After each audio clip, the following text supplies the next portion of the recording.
The girl's voice was so soft the judges almost thought they imagined it. The entire auditorium froze. Judge Eleanor, 73, silver hair, mother of two, 40 years listening to voices on stage, felt her breath snag. The child standing there was tiny, maybe 12, shoulders shaking inside a faded oversized denim jacket. Her belly so empty it looked painful. A child shouldn't sound that hungry. "Sweetheart," Eleanor whispered gently. Did someone tell you to say that?" The girl shook her head. "No, ma'am. Her voice cracked. "I haven't eaten since yesterday morning. Someone said this show gives food to the contestants in the back. So I thought, maybe if I sing good, maybe you'd let me have something." A murmur swept the audience, shocked, confused, aching. This wasn't a performance. This was survival. The other judges traded looks. Even Judge Mitchell, the grumpy ex-producer known for barking at adults twice his size, swallowed hard. Eleanor leaned forward. "What's your name, darling?" "Marlee," she said. "Marlee Johnson." "Who brought you here, Marlee?" "Myself." She blinked slowly, like sleep was fighting for her. "I walked." "From where?" The girl pointed to her shoes. Thin torn canvas, soles nearly gone. 2 hours that way," she said. "Our shelter closed. Mama told me to wait outside with the others, but her chin wobbled. "I wanted to help her. She ain't eaten in 2 days." This wasn't just her hunger. She was singing for someone else's life. Eleanor clenched her hands together. She had judged thousands of singers, but none had stepped on stage like this, trembling but stubborn, starving yet polite, eyes carrying something older than childhood. "Marlee," she said gently. "Why singing?" "Because Mama says singing keeps your heart warm when your stomach's cold." A tear rolled down Eleanor's cheek before she could hide it. The crowd had gone silent. So silent you could hear Marlee's empty stomach growling through the microphone. Eleanor tried to recover her voice. "Honey, you don't have to earn food." "We'll." "No." Marlee stepped back, jaw tight, eyes fierce. "I ain't asking for pity. I'm asking for a chance. If I sing well, will you feed me?" "That's fair." Her dignity hit Eleanor like a punch. The lights above them hummed. A camera operator lowered his lens, wiping his eyes with the back of his hand. Judge Mitchell leaned in, voice low. "Kids, sing for us. But not because you want food. Sing because you want the world to hear you." Marlee shook her head. "No, sir. I'm singing because I promised Mama I'd bring her something today. And this is all I got." Hooked. Everyone was hooked. Eleanor whispered, "What will you sing?" Marlee hesitated. "A song Mama used to hum when she tied my hair, before she got sick." She glanced at the judges as if expecting rejection. "It's old. Not fancy." "That's exactly the kind we need," Eleanor said. The pianist looked confused. There was no sheet music. Marlee noticed and shook her head. "No music. Just listen." She stepped to the center of the stage. She placed one hand over her chest. She took a breath so shaky it made Eleanor grip her seat. And then, she sang. But it wasn't a child's voice. It wasn't weak. It wasn't trembling anymore. It was deep, rich, aching. A voice that carried hunger, love, and something far heavier. Years of trying to be stronger than she should have had to. The judges didn't just hear her voice. They felt her hunger in their bones. Audience members gasped. One woman in the front row dropped her purse, hands flying to her mouth. Marlee's voice rose higher, then higher, filling the auditorium like sunlight breaking into a dark room. And then, halfway through her second line, her body swayed. Eleanor shot up from her chair. "Marlee, honey." But it was too late. The little girl's knees buckled. The judges lunged forward at the same time. The crowd screamed. The cameras shook. And as Marlee collapsed toward the stage floor, her microphone still in her hand, a man in the back row suddenly stood up, eyes wide with recognition. Like he knew her voice, knew her story. And Eleanor saw his face. It made her heart stop. The man in the back didn't hesitate. Before anyone else could move, he was already pushing through the aisle. A tall, broad-shouldered black man in a faded construction jacket, eyes shining like he'd been hit by a memory he thought he'd buried. Eleanor barely noticed she was trembling as she knelt beside Marlee on the stage. Her tiny body was limp, lighter than any child should ever be. "Someone get water," Eleanor shouted. A medic sprinted from the wings. The crowd stood frozen, helpless. But the man from the back kept moving, faster, like he knew exactly what was happening. He reached the bottom steps of the stage just as Marlee's eyelids fluttered. She whispered something so faint Eleanor had to lean close. "Mama didn't eat, needs food." Her voice faded. Eleanor's breath caught. This wasn't stage fright. This was starvation. Judge Mitchell, usually stone-faced, knelt down too. We need to call an ambulance, now. No. The man's voice stopped them cold. He climbed onto the stage, breathing hard. Not from the rush, but from something deeper, fear. She doesn't need an ambulance, he said gently. She needs food. Real food. Eleanor looked up sharply. Sir, who are you? He swallowed. My name's Marcus Hale. A ripple went through the audience. Even Eleanor knew that name. Marcus Hale, once a rising R&B star, before disappearing 10 years ago after a family tragedy, no one fully understood. What was he doing here? And why did he look like he knew Marlee? He knelt beside her, voice cracking as he touched her wrist lightly. Sweet girl, you shouldn't be going through this. Eleanor studied his face and saw it. Recognition. Pain. Guilt. You know her, Eleanor whispered. Marcus closed his eyes. I know her mother. A hush fell over the room. He looked up, jaw tight, the kind of expression a man wears when he's about to tear open an old wound.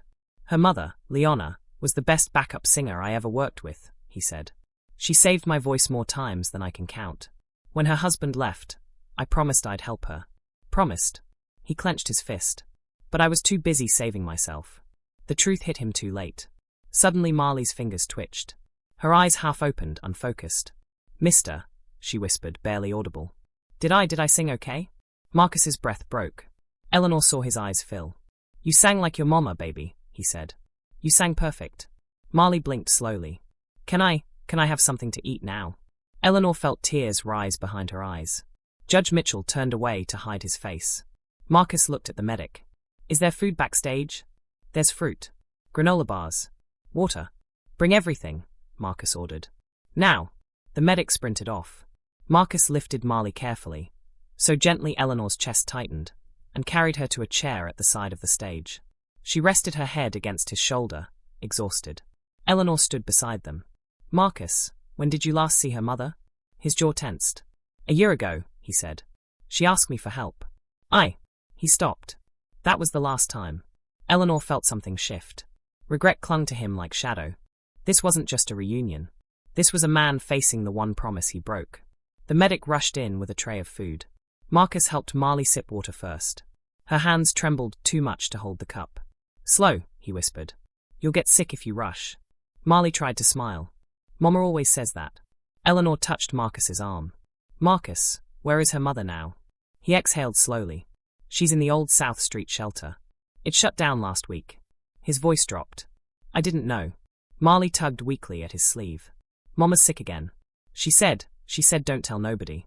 But I got scared. Marcus swallowed hard. She's been alone? Yes, sir, Marlee whispered. Just me and her. The audience, still silent, listened like their hearts were tied to the little girl's words. Eleanor stepped forward. Marcus, what are you going to do? He looked at her as if the answer had been waiting inside him for years. I'm going to bring her mother here. Eleanor blinked. Here. He nodded. Tonight. But the auditions. Screw the auditions, Marcus said. This girl doesn't need a stage. She needs her family saved. And for the first time, the judges realized this wasn't a talent show moment. This was a rescue mission. Marcus stood, lifting Marlee gently into his arms again. Take care of her for 10 minutes, he said to Eleanor. I'm going to get her mama. Eleanor grabbed his arm. Marcus, wait, how far is it? He hesitated. Too far to walk. But I'll get her. Eleanor looked at the producers. Get him a car. Now. A stage manager ran off instantly. Marcus stepped toward the exit. Marlee's voice stopped him. Mister, will you come back? Marcus froze. He turned slowly, eyes softening. I'm not leaving you again. This time, he meant it. He hurried out of the auditorium as cameras swung toward him. Audience buzzing, judges breathless. And Eleanor, still kneeling beside Marlee, felt something gather in the air. A feeling she hadn't felt in years. Hope. But she had no idea what Marcus was about to walk into, or how dangerously close Marlee's mother was to losing everything. The doors of the auditorium slammed behind Marcus as he stepped into the cold evening air. The wind cut sharp across the parking lot, but he barely felt it. His mind was somewhere else entirely. He hadn't seen Leona in a year, and now he was afraid of what he might find. A black SUV skidded to a stop beside him. A producer leaned out the window. Get in. We'll take you. Marcus climbed in, heart pounding. The driver hit the gas, speeding toward the old South Street shelter. Inside the car, Marcus pressed both hands to his forehead. Lord, please let her be okay, he whispered. Because he remembered. He remembered the last night he'd seen Leona, thin, exhausted, asking him for help he never gave. He remembered her squeezing his hand and saying, Please, Marcus, it's getting hard. He'd smiled, told her he'd call, then never did. The guilt hit him fresh, like a fist to the ribs. This wasn't just about a child. This was about a broken promise coming back to collect. The SUV turned into the alley behind the closed shelter. The building looked worse than Marcus expected. Windows boarded, door chained, a spray-painted sign saying "No entry." Is this the place? The driver asked. Yes, Marcus whispered. He stepped out slowly, scanning the shadows. Leona, he called. Leona, it's Marcus. Can you hear me? No answer. He walked closer. The alley smelled of damp cardboard and old rain. A stray cat darted past. Then he froze. A faint cough came from behind a dumpster. He rushed forward. There, curled behind the metal bin, wrapped in a thin blanket, was Leona. Marcus's knees buckled. Her hair was tangled, her face gaunt, cheekbones sharp. But her eyes fluttered open at the sound of his footsteps. Marcus, she whispered, confused. Is that you? He dropped to the ground beside her. Oh God, Leona, what happened to you? She gave a tiny, weak smile. Shelter closed last week. They said come back next month. Next month? Marcus nearly shouted. Leona, you can't even stand. She coughed, turning her face away. I'm fine. Marlee needs the food more than I do. You both need help, Marcus said, voice shaking. Leona, she fainted on stage. Her eyes widened, fear slicing through her exhaustion. Where is she? She didn't get hurt, did she? She's safe, Marcus said quickly. She's with the judges. She ate something. She's okay. Leona closed her eyes, relief washing over her face. Thank God, thank God. But the relief lasted only a moment, because Leona's body suddenly slumped sideways. Marcus caught her before she hit the ground. Leona, stay with me. Her lips trembled. Just tired. Haven't eaten in 2 days. Marcus felt something inside him break. Not crack, break. He pulled her close, lifting her gently. You're coming with me, he said. I'm not leaving you here another second. She tried to protest. No, people will stare. I'm dirty. I don't want Marlee to see me like this. Girl, Marcus whispered. Your daughter has been waiting a year to see you. She won't care if you're dirty. She'll just be glad her mom is alive. Leona's eyes filled with tears. Is she still singing? She asked softly. Marcus nodded. She sings exactly like you. That was when Leona finally broke. Her shoulders shook, tears dripping onto his sleeve. I thought I failed her. I thought she hated me for being poor. No, Marcus said. That little girl loves you more than life. She came here today to earn food for the both of you. Leona covered her mouth, horrified.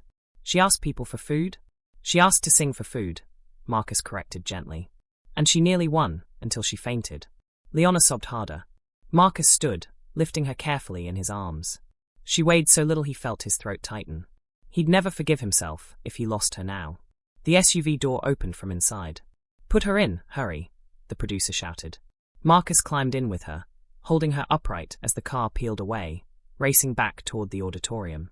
Leona weakly grabbed his shirt. Will she be scared? No, Marcus whispered. She's waiting for you. And will she forgive me? Marcus looked at her, heart aching. She doesn't need to forgive you. She just needs her mama. Leona pressed her forehead against his chest. I should have taken her to safety. I should have fought harder. Marcus held her tighter. We're done with should've. From now on, we do. The SUV turned into the venue driveway. Marcus leaned to the window, seeing the lights of the auditorium glowing bright. Inside that building, Marlee was awake, waiting, hoping. We're here, the driver said. Marcus swallowed hard and looked down at Leona. You ready? He asked. Her lips quivered. Yes, but I'm scared.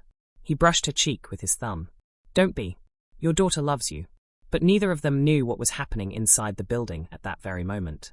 Because back on the stage, Marlee had just grabbed Eleanor's hand and whispered something urgent.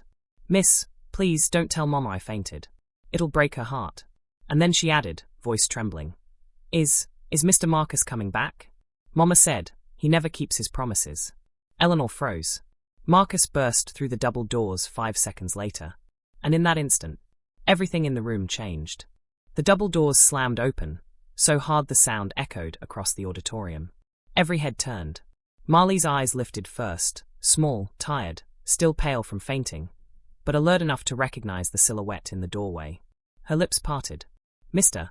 Marcus." He froze. Her voice, thin but steady, hit him like a wave he wasn't ready for. Eleanor stood beside her, one hand bracing the girl's shoulder. Marlee's fingers trembled as she pointed at him. "You came back," she whispered, confused. "You really came back?" This wasn't joy. It was disbelief, the kind only a child abandoned too many times could feel. Marcus stepped forward slowly, still holding Leona in his arms. The warmth of her against him, the fragility, it pushed him forward with purpose. Marlee blinked, trying to stand. Eleanor helped her up gently, steadying her. Marcus's voice cracked. "Yeah, baby girl. I came back. And I brought someone." Marlee's breath caught. "Leona." Her mother. The thin blanket slid a little as Leona raised her head. Her eyes were wet, scared, hopeful, breaking and healing all at once. "Marlee," she whispered, voice trembling. "I'm here, baby." Marlee gasped, and then her legs gave out again. But this time she didn't fall. She ran, straight into her mother's arms. The entire auditorium fell silent. Not because they didn't want to react, but because the moment was too sacred to break. The hug wasn't soft. It was desperate, like two people trying to stitch a year of pain back together in one breath. Leona sobbed into her daughter's hair. "I'm so sorry. I'm so sorry I couldn't give you more." Marlee clung to her like only a child who had lived too much fear could. "You came," she choked. "Mama, you came." Eleanor turned away, covering her face. Judge Mitchell stood abruptly, chair scraping the floor, wiping tears like he wasn't supposed to cry on camera. Marcus stepped back, guilt heavy in his chest. But Leona looked up at him, the same old softness in her eyes. "You didn't have to come for me," she whispered. Marcus swallowed. "I should have come a long time ago." The audience wasn't watching a show anymore. They were watching a confession a year overdue. Finally, Eleanor stepped forward. Her voice cracked, soft but firm. "We can't let you two walk out of here with nothing. Not after what we saw tonight." Marlee turned, still holding her mother's hand. "What do you mean, ma'am?" Eleanor knelt down, slowly, painfully, because her knees weren't what they used to be, and took Marlee's other hand. "You sang from hunger," she said. "But what we heard was hope." The crowd murmured in agreement. "And hope deserves a future," Eleanor continued. A producer ran up with a clipboard, whispering into her ear. Her eyes widened for a moment, then softened. "Marlee," she said, "this show has a community fund for emergency cases. Normally it's for adults. But tonight, the donors watching at home insisted." Marlee tilted her head. "Insisted what?" Eleanor smiled through tears. "That you and your mother receive a year of housing, food, medical care, and school placement." Gasps erupted around the room. Marlee didn't understand the scale, but Leona did, and her legs nearly buckled. Leona covered her mouth, crying so hard she couldn't speak. "But," Eleanor added gently, "that's not all. There's something else." Marlee blinked. "More?"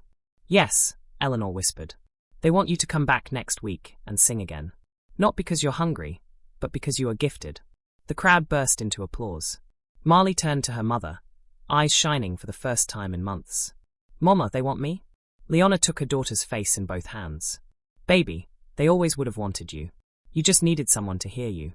In the back row, a man shouted, "Sing for US Marlee." The crowd roared.